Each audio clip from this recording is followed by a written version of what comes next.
This is Wednesday, January 20th, Social Studies lesson. Today we're going to talk about the 2021 presidential inauguration. So that means our objective is I can explain the parts of the 2021 presidential inauguration. In order to become president, the person must be at least 35 years old. He or she must be a citizen born in the United States. He or she must have lived in the United States for at least 14 years, and he or she can only serve 2 terms. Before a person is sworn in as president, they have to say the oath of office. So they repeat this statement here. I do solemnly swear, which means to affirm, that I will faithfully execute the office of President of the United States and will do the best of my ability to preserve, protect, and defend the Constitution of the United States. The president has many different jobs. He or she is first considered the chief of state. This means they are the symbolic leader of the United States, and they meet with different world leaders. They are also considered the chief executive. This means that they make sure that laws are executed or followed. They can veto or propose new laws. They can grant pardons, and they can choose other important officials to work with them. The president is also considered the commander-in-chief. This means they are in charge of U.S. military forces.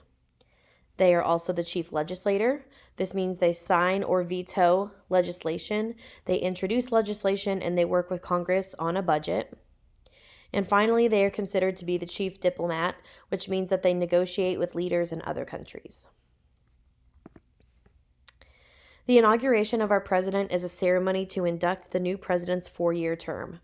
The U.S. Constitution mandates that the new president-elect takes the oath of office before the person can officially become president.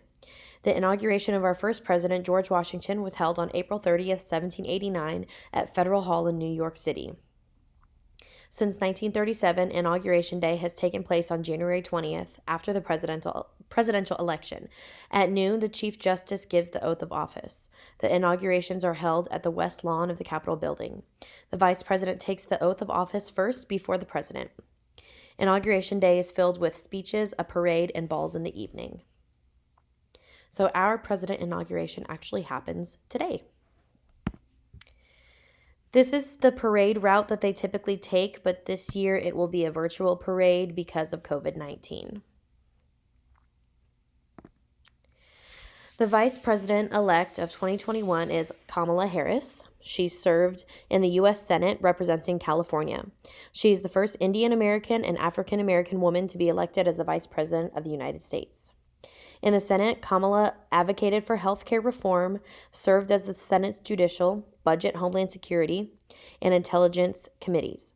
Kamala Harris was a top contender for the 2020 presidential race, but because of a shortage of funds, she withdrew her candidacy and endorsed Joe Biden. In August 2020, Biden announced Kamala as his choice as vice president. So our president-elect of 2021 is Joe Biden. He served as vice president during the 8-year term of President Barack Obama. He is the 46th president-elect of the United States. He won the Electoral College with a cast of 306 votes and 232 votes for Donald Trump. Biden represented the state of Delaware in the U.S. Senate for 6 terms. He was chairman of the Senate Foreign Relations Committee and Judiciary Committee. He led forces against gun violence, civil rights, and domestic violence. During the Obama administration, he worked alongside the aisle with Republicans to help pass legislation. Biden was awarded the Congressional Medal of Freedom by President Obama in 2017. Our exit ticket is on Elastic, and there's just a few questions relating to these slides that you just listened to. If there are any questions about the slides or anything related to the assignment in general, please let me know.